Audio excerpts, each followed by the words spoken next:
तो राजस्थान कला एवं संस्कृति में पिछली वीडियो में अपन ने राजस्थान के मेले, पर्व, उर्स एवं उत्सव तक बिल्कुल अच्छी तरीके से कंप्लीट कर दिया है। ऊपर की जो भी अपने जो चैप्टर है सारे अपन को आप मतलब आर्ट एंड कल्चर की अलग से प्लेलिस्ट बनी हुई है, उसमें आपको मिल जाएंगे।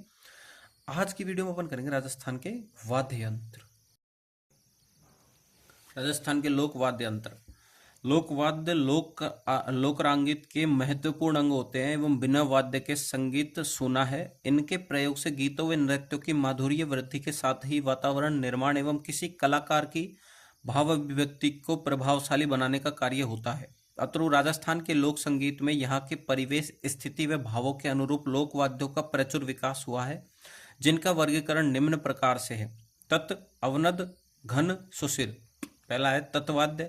जिन वाद्यों में तारों के द्वारा स्वरों की उत्पत्ति होती है वे तत्वाद्य कहलाते हैं। राजस्थान के लोक संगीत में प्रयोग लिए जाने वाले तत्वाद्यों की सूची इस प्रकार है। सारंगी। यह वाद्य तून, सागवान, कैर या रोहिड़े की लकड़ी से बनाया जाता है। इसमें कुल 27 तार होते हैं एवं ऊपर की तारें बकरे की आंत से बनी होती है। इसका वादन गज से किया जाता है जो घोड़े की पूंछ के बालों से निर्मित होता है। गज को बिरोजा पर घिसकर बजाने पर तारों से ध्वनि उत्पन्न होती है। राजस्थान में दो तरह की सारंगियां प्रचलित हैं, सिंगी सारंगी व गुजरातन सारंगी। गुजरातन सारंगी की तुलना में सिंगी सारंगी आकार में बड़ी एवं उन्नत व विकसित होती है। गुजरातन सारंगी में तारों की संख्या केवल 7 होती है। मारवाड़ के जोगिया द्वारा गोपीचंद, भृति, निहालदे आदि के ख्याल गाते समय एवं बाड़मेर व जैसलमेर क्षेत्र की लंगा जाति द्वारा सारंगी का प्रयोग किया जाता है। जंतर। यह वीणा के सादृश्य होता है। इसे वीणा का प्रारंभिक रूप कहा जा सकता है क्योंकि वीणा के समान इसमें भी दोनों ओर 2 तुम्बे होते हैं जो कि गूंज के साथ ध्वनि उत्पन्न करते हैं। यह वाद्य अंदर से खोखला होता है। इस यंत्र की खोखली संरचना, जिसे डोड़ कहा जाता है, बांस की बनी होती है। जंतर वाद्य पर मगर की खाल के 22 पर्दे मोम से चिपकाए जाते हैं एवं इन पर्दों के ऊपर 5 या छरू तार लगे होते हैं जिन्हें हाथ की अंगुली या अंगूठे से बजाया जाता है। इस वाद्य का वादन खड़े होकर गले में लटकाकर किया जाता है। इसका प्रयोग मुख्य तरु भोपो द्वारा देवनारायण जी की फड़ व भजन गाते समय किया जाता है। जंतर वाद्य के वादन बगैर इस फड़ का बांचना अधूरा माना जाता है। रावण हत्था। यह राजस्थान का बहुत प्राचीन व बहुप्रचलित लोक वाद्य है एवं इसे वायलिन का प्रारंभिक रूप कहा जाता है। इसे बनाने के लिए बड़े नारियल की अर्धव कटोरी पर बकरी की खाल मढ़ी जाती है जो 80 से 90 सेंटीमीटर लंबे बांस के साथ लगी होती है। बांस में जगह जगह छिद्र कर खूंटियां लगा दी जाती है जिनमें 9 तार बंधे होते हैं। इस वाद्य का गज घोड़े के पूंछ के बालों से निर्मित होता है एवं गज के अंतिम छोर पर घुंघरू बंधे होते हैं जो उसके संचालन के साथ ध्वनि उत्पन्न कर ताल कार्य ही करते हैं। इस वाद्य का प्रयोग मुख्यतः भोपो व भीलों द्वारा पाबूजी की फड़ व अन्य देवी देवताओं के भजन व गीत गाते समय किया जाता है।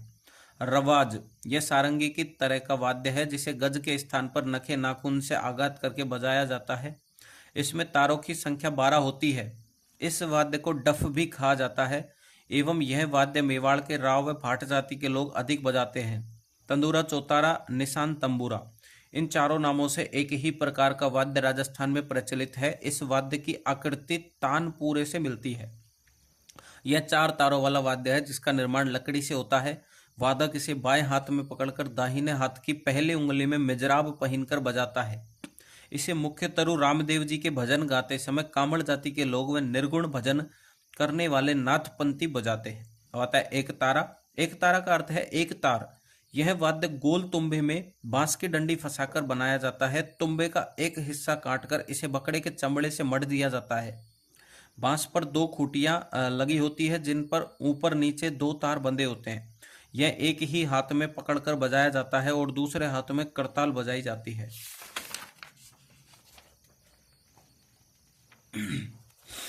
इसको मुख्य तरु कालबेलिया एवं नाथ संप्रदाय के साधु सन्यासी बजाते हैं। अब आता है भपंग। इसका आकार डमरू नुमा होता है। यह खोखले तंबू के गोले से बना 2 मुहा वाद्य है जिसको एक ओर से बकरे के चमड़े से मढ़ते हैं तथा दूसरी ओर से खुला छोड़ दिया जाता है। चमड़े के बीच में से छेद कर एक तार निकाला जाता है जिसमें एक खूंटी से बांध दिया जाता है। खूंटी को तानते हुए ढीला करते हुए विभिन्न ध्वनियां निकाली जाती है। इस यंत्र को कांख में दबाकर बजाते हैं। वर्तमान में इसे प्लास्टिक के तंतु से बजाते हैं। इस वाद्य का प्रयोग आमतौर पर मेवात के जोगी समुदाय द्वारा प्रधानता से किया जाता है। अंतर्राष्ट्रीय स्तर पर ख्याति प्राप्त जहूर खां इस वाद्य के लिए प्रसिद्ध कलाकार हैं। अब आता है अपना कमायचा। यह सारंगी के समान होता है, किंतु इसकी तबली सारंगी की तबली की अपेक्षा चौड़ी व गोल तथा चमड़े से मड़ी हुई होती है। कमायचा की चमड़े से मड़ी हुई तबली पर खूंटी प्रणाली एवं घुड़च उपस्थिति रहते हैं। कमायचा की तबली के चौड़ी एवं गोलाकार होने के कारण इसकी ध्वनि में भारीपन व गूंज होती है। इसे बनाजे का गज भी सारंगी की गज से लगभग टेढ़ा होता है एवं घोड़े की पूंछ के बालों से बना होता है। इसमें 27 तार होते हैं, जिसमें से 3 तार घुड़च के ठीक ऊपर से निकलते हैं। इसका सर्वाधिक प्रयोग मुस्लिम शेख, जिन्हें मांगणियार भी कहते हैं, लोकगीत व मांड गायन के दौरान करते हैं। साकर खां इस वाद्य के प्रसिद्ध कलाकार हैं, जिन्हें अपनी इस अनूठी कला के लिए पद्मश्री मिल चुका है। गुजरी, यह रावण हत्था से थोड़ा छोटा उसी प्रकार का वाद्य है एवं इसमें 5 तार होते हैं। इसका गज अर्धचंद्राकार होता है। सुरिंदा, रोहिड़े की लकड़ी से बने इस वाद्य के गज पर घुंघरू बंधे होते हैं एवं इसे गायन के साथ नहीं बजाया जाता है। चिकारा, कैर की लकड़ी का बना इस वाद्य का एक सिरा प्याले के आकार का होता है, जिसमें 3 तार बंधे होते हैं। इसे छोटी गज की सहायता से बजाया जाता है। अब आता है दुकाको। इसे घुटनों के बीच रखकर बजाया जाता है। आमतौर पर भील जाति के लोगों द्वारा दीपावली के अवसर पर इस वाद्य को बजाया जाता है। दूसरा है सुशिर वाद्य यंत्र, मतलब दूसरा टाइप आ गया है। वे वाद्य जिन्हें फूंक कर बजाया जाता है सुशिर वाद्य यंत्रों की श्रेणी में आते हैं। ये निम्न है। बांसुरी, यह एक अति प्राचीन लोक वाद्य है जो समय के साथ परिष्कृत हो विभिन्न संगीत कलाओं का अभिन्न अंग बन चुका है। इसे पारंपरिक रूप से बांस की पोली नली से बजाया जाता है। पोली नली में स्वरों के लिए छरू या 7 छेद बनाए जाते हैं, जिनकी दूरी स्वरों की शुद्धता के लिए निश्चित रखी जाती है। बांसुरी के एक छोर पर एक छेद होता है, जो वादक द्वारा फूंक देकर संगीत उत्पन्न करने हेतु होता है। आमतौर पर बांसुरी का यह छोर क्षैतिज रूप से नीचे की ओर तिरछा होता है। अब आता है अलगोजा।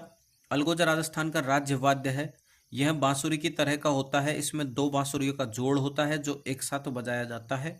इसमें सामान्य तरु एक बांसुरी का आकार दूसरी के बड़ा होता है एवं इन बांसुरियों में कुछ में 3 तथा कुछ में 5 छेद होते हैं जो स्वरों की शुद्धता के लिए निश्चित दूरी पर होते हैं। वादक 2 अलगोजे मुंह में रखकर एक साथ बजाता है, जिसमें एक अलगोजे पर सा ध्वनि बजती रहती है तथा दूसरे पर भिन्न भिन्न स्वर निकाले जाते हैं। वादक बिना रुके तेजी से इसमें फूंकता है, जिससे ध्वनि उत्पन्न होती है एवं दोनों तरफ अपनी उंगलियां का प्रयोग कर स्वरों में भिन्नता लाता है। यह वाद्य जैसलमेर, जोधपुर, बाड़मेर, बीकानेर, जयपुर एवं टोंक आदि क्षेत्रों में मुख्य रूप से बजाया जाता है। अलगोजा को वीर तेजाजी की जीवन गाथा, डिग्गीपुरी का राजा, ढोलामारू नृत्य और चक्का भवाई नृत्य में भी बजाया जाता है। इसका प्रयोग भील व कालबेलिया जातियां प्रधानता से करती है एवं जयपुर के पदमपुरा गांव के प्रसिद्ध कलाकार रामनाथ चौधरी नाक से अलगोजा बजाते हैं।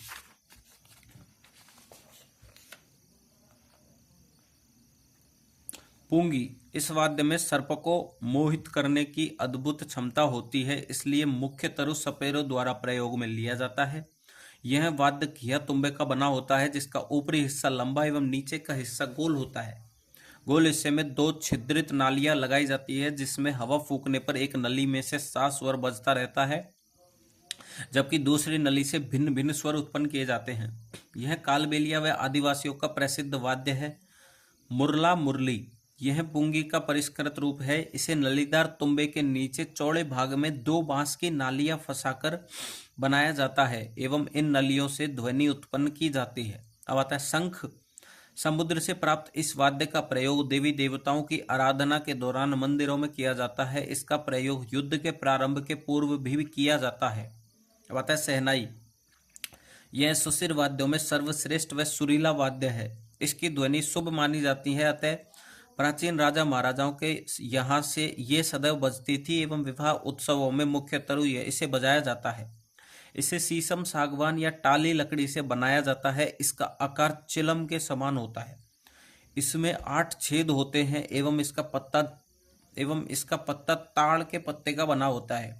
सामान्यतः इसे नगाड़े के संगीत के में बजाया जाता है। मेवाड़ की मांगी बाई इस वाद्य की प्रसिद्ध लोकप्रिय कलाकार है। अब आता है सतारा।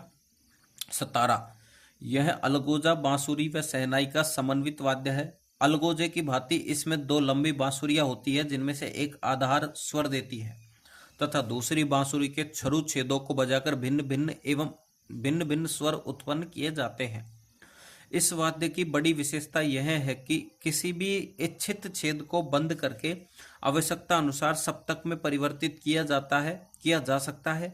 इस सुविधा ने इस वाद्य को अत्यंत उन्नत बना दिया है। इस वाद्य को मुख्यतः जैसलमेर व बाड़मेर की जनजातियों द्वारा प्रयोग में लिया जाता है।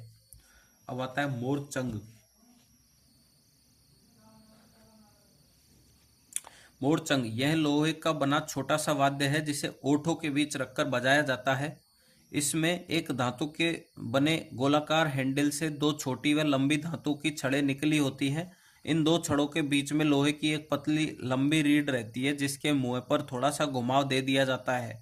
इस वाद्य को ओठों से दबाने के बाद श्वास प्रश्वास से रीढ़ में कंपन होता है और इस तरंगित रीढ़ के मुड़े हुए हिस्सों पर अंगुली से आघात करके स्वर व लयपूर्ण ध्वनि निकाली जाती है। वह बांकिया यह पीतल से निर्मित बिगुल की आकृति समान वाद्य है जिसके एक और के छोटे मुंह में फूंक मारकर बजाया जाता है। यह सरगड़ों का खानदानी वाद्य है जिसे ढोल व थाली की संगत में बजाया जाता है। यह सरगड़ों का खानदानी वाद्य है जिसे ढोल व थाली की संगत में बजाया जाता है। अब आता है मसक। मसक को बकरी के चमड़े की सिलाई कर बनाया जाता है। इसमें एक ओर से मुंह से हवा भरी जाती है एवं दूसरी ओर आगी हुई नली के छेदों से स्वर निकाले जाते हैं। इसकी ध्वनि पुंगी की तरह है एवं इसका प्रयोग भैरू जी के भोपे अधिक करते हैं। अब आता है भोंगल। यह मेवाड़ की भवाई जाति का प्रमुख वाद्य है जो गांव में खेल शुरू होने से पहले जनता को एकत्रित करने के लिए बजाया जाता है। पीतल की लंबी नली से बना यह वाद्य बिगुल की भांति युद्ध शुरू करने के पूर्व भी बजाया जाता है। नागफणी यह वाद्य पीतल की सर्पाकार नली का होता है जिसके पिछले हिस्से में एक छेद होता है। कर्णा यह पीतल का 7 से 8 फीट लंबा नोकदार वाद्य है। इस वाद्य के सकड़े मुंह पर एक छेद होता है जिसमें सुरनाई जैसी नली लगी होती है। तुरही यह पीतल की 2 मुहा नली से बना वाद्य है जिसकी आकृति नोकदार होती है। इसका एक मुंह छोटा एवं दूसरा मुंह चौड़ा होता है। अब आता है सुरनाई।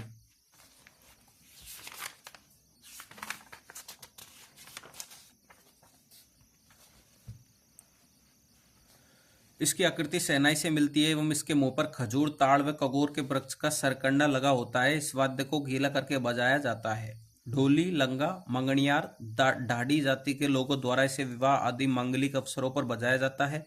अन्य सुशिर वाद्य सिंगी, टोटो, बरगू, हरनाई, नड़ आदि। अब आता है अवनद वाद्य यंत्र।